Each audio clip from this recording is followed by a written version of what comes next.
This is the Biz News Podcast, one-on-one conversations with experts in business and personal development. Edgar Allan Poe missed out on artificial intelligence, dying in 1849. Had he written his famous poem, The Raven, nowadays, it might have gone like this.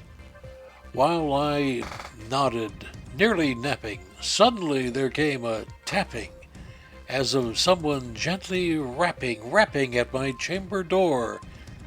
"'Tis some AI," I muttered, tapping at my chamber door, only that and nothing more. But for many business leaders today, AI is no specter, but something that has to be dealt with, says Robert Hunt, who leads CEO peer groups and provides executive coaching. As to that pecking away by AI, Mr. Hunt has some immediate advice. He talks about AI and other leadership issues in this episode of Biz News Interviews. Robert, as you have worked with executives for years, coaching them to higher levels of performance, what changes have you seen in the last several years? And I'm thinking especially, how has artificial intelligence impacted your work, if at all?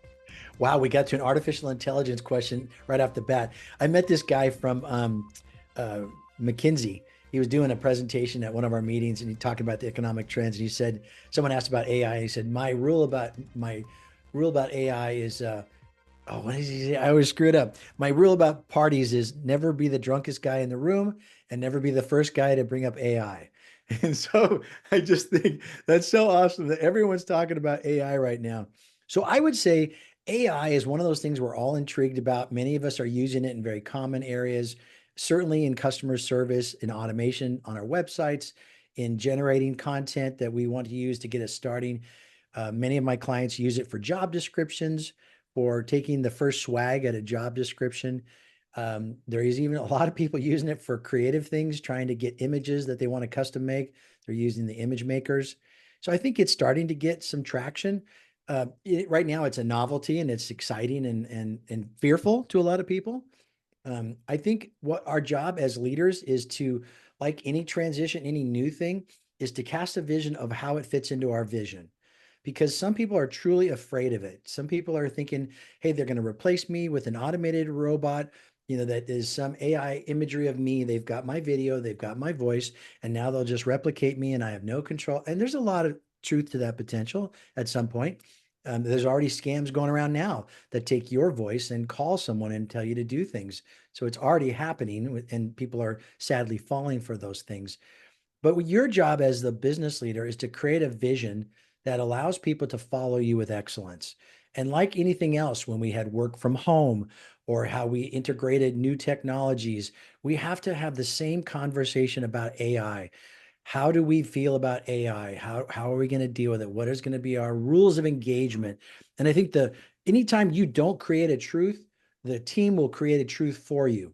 So it is your job as a leader to get ahead of the rumors and the fear and the worry and come out of the chute saying, here's what AI looks like in our company. Here's what we're never going to do, or at least at this time we're saying we're never going to do. And here's how we're going to use it today. And by you peeling the Band-Aid off and having that candid conversation, you kill a lot of water cooler talk where people are spending time talking about stuff that is frivolous and worthless. And let's get back to work by taking away the mystery. Well, that has brought us right up to the 2024, but what have you seen as changes of the challenges that are facing your executives over the past several years? I think it's mental right now. I think mentally they are drained. In 2020, the world shut down and we had to figure out how to survive.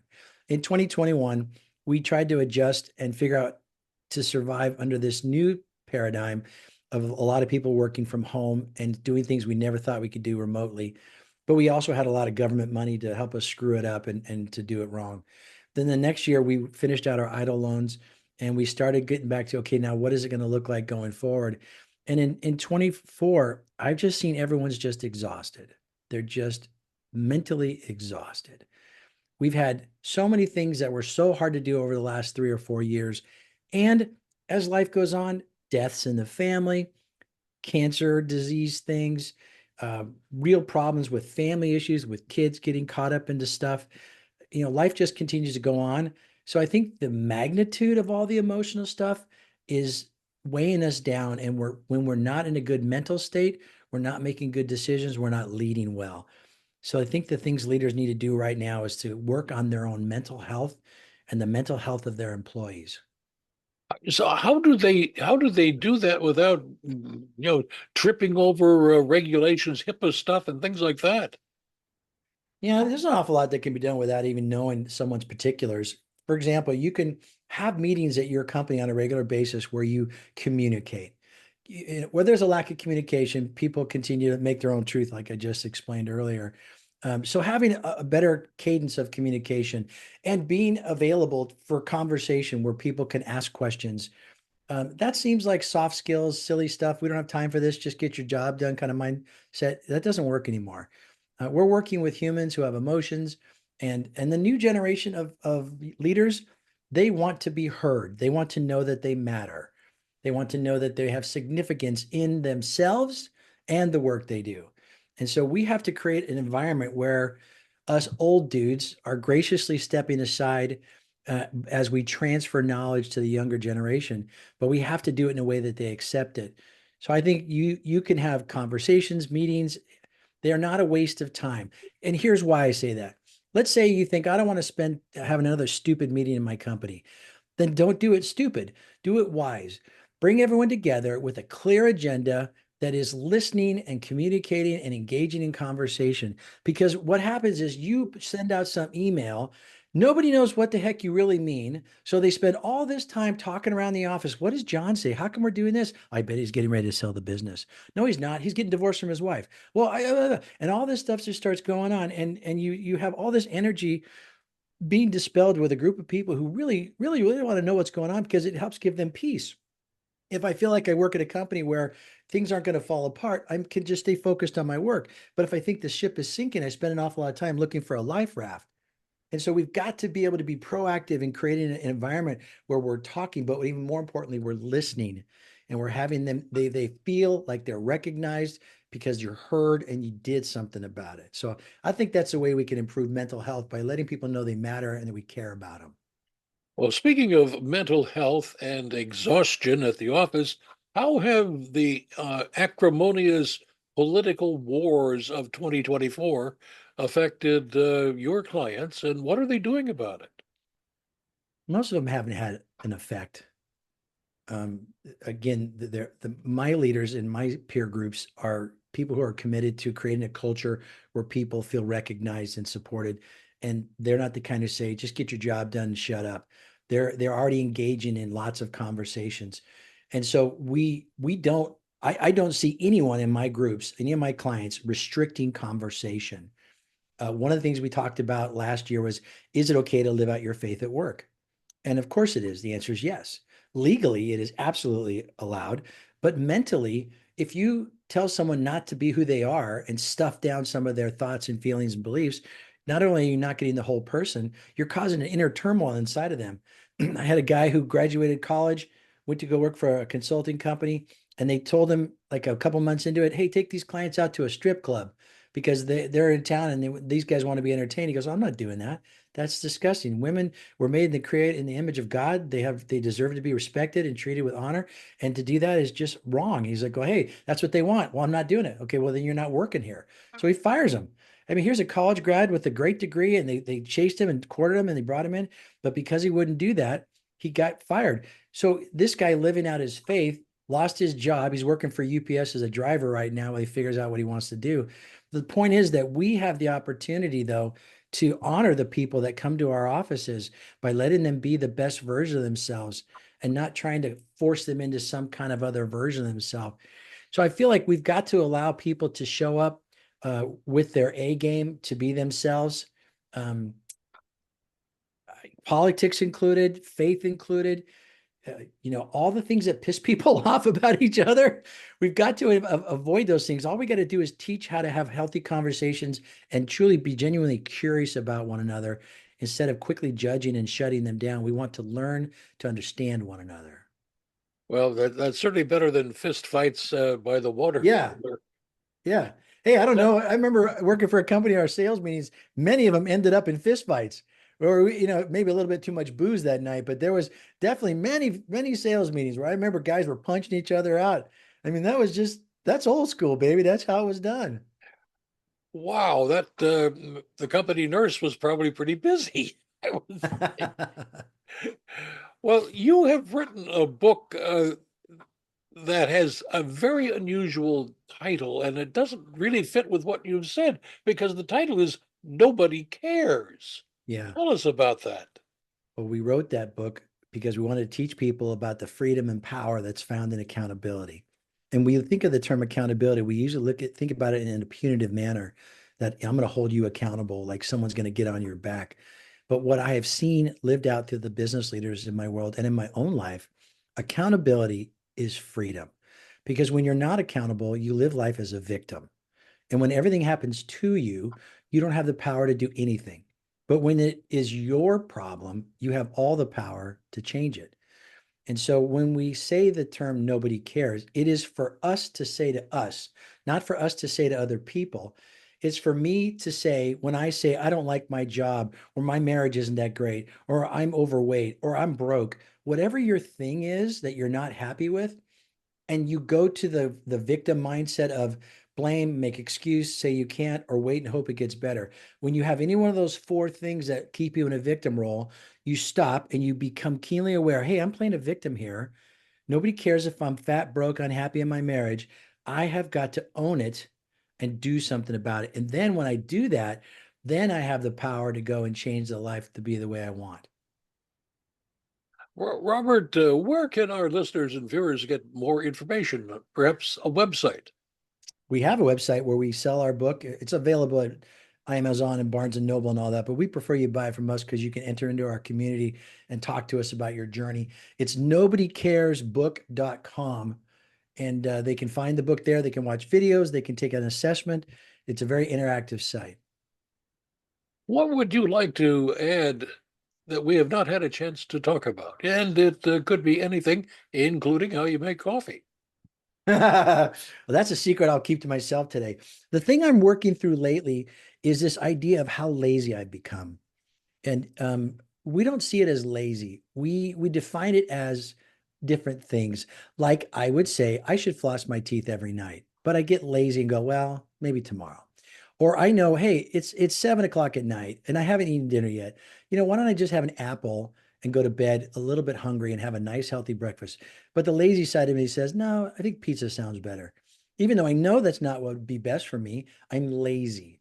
Lazy means I don't fill out my paperwork to follow my notes so that when I meet with a client and I get busy, so I don't do it, then when I meet with them next time, I don't remember what we talked about. Therefore, I'm not delivering excellence in my work because I'm lazy. And I'm looking at everything I'm doing and saying, this is what it looks like to be excellent. This is where I tend to fall. That's lazy. When I call it lazy, it's an affront to me. So I don't like it, but it makes me go, doggone it, I don't want to be called lazy. And I'm looking at everything that I'm not doing with excellence and really identifying as lazy so I can make a plan to change it. And I think a lot of people are lazy out there if they really were honest with themselves. We've got to fight laziness. That means getting to 100% more often than not. And that's not easy. Hey, how about 80%? How about 86%? How about if I'm at a 50, I want to be at 55 next month? How about if I'm at 60, I want to go to a 62? As long as my trajectory is up, then I'm making progress. I'm never going to be done because by the time I hit 100, whatever that is, the new bar will be 150 and I'll have to start chasing that. It's all about continually pursuing the life you want to the best of your ability. That's what excellence is. And you're never done because you're always, as long as you're alive, you're still pursuing it. What do you tell your executive friends about work-life balance, if they There's even no can such find it? thing. There is no such thing as work-life balance. We've given up on that years ago. What we decided years ago was that we would be work-life integration, one person everywhere. And that way, if I feel like I have to amp up and be a jerk at work, I take that jerkness back home with me. And the same goes if I have to exhaust myself and give it all at work, I got nothing at home. So I've got to be able to be one person who allows myself to to pivot it seamlessly throughout the day. When my wife calls me, I'm not going, what are you calling me for? I can talk to her. She's the most important person in my life. I can show her love. And at home, if I get a call from a client in the late hours of the night, I can take the call and care for them and not have my world upset because I'm one person everywhere. So we did that for a long time, but we never addressed the issue of overload. So a few years ago, we read a book called Margin by Richard Swenson. And he talks about, in order to avoid overload, you have to create margin. And my clients were constantly in overload. They book too many meetings. They fill their calendars up too full. They stretch their finances too full. They have their health is exhausted. They're working long days and nights. They don't eat healthy. They don't work out. They don't get sleep. And then they're just physically and mentally broken down. So that the last bucket is emotion. You got nothing, because all three of those rob the emotional bucket. And then we just get crazy and yell at people, and people are like, what's up with that guy? Well, he's living on overload because he's not managing his life well, he or she.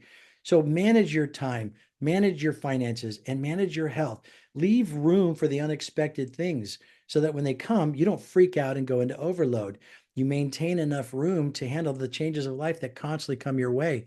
And when you're not overload, you make better decisions, you work more efficiently, you have more fun. It's a great way to live. And that must be very tough for some people to learn. We learn the hard way. If you're tired of living life on overload, where you just feel exhausted, burned out, fatigued, frustrated, angry at life, that's overload. So when you get tired of that and you don't want that anymore, you're willing to try something different. And it's really not hard.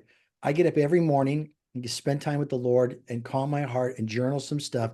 And I write 4 bars: time, finance, health, and emotion. And I score inside those bars.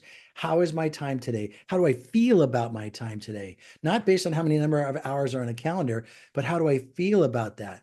And then how do I feel about my money? Because if I got $10,000 in the bank, well, that might be fine unless I need 60,000 next week. So then it just depends on what your needs are, how you see things. But you take stock of it all the time. And if you're tired of living a life on exhausted, overload, burned out, frustration, you have an option. It's Margin. You can go to margindfw.com and you can watch a video about that. I did a couple of videos explaining it. And this is something I can bring to any company if they want to learn about how to apply that in their business.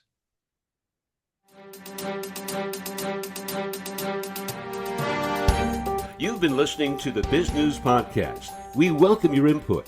Send your email to editor@biznews.com. That's bizgnus.com. Thanks for listening.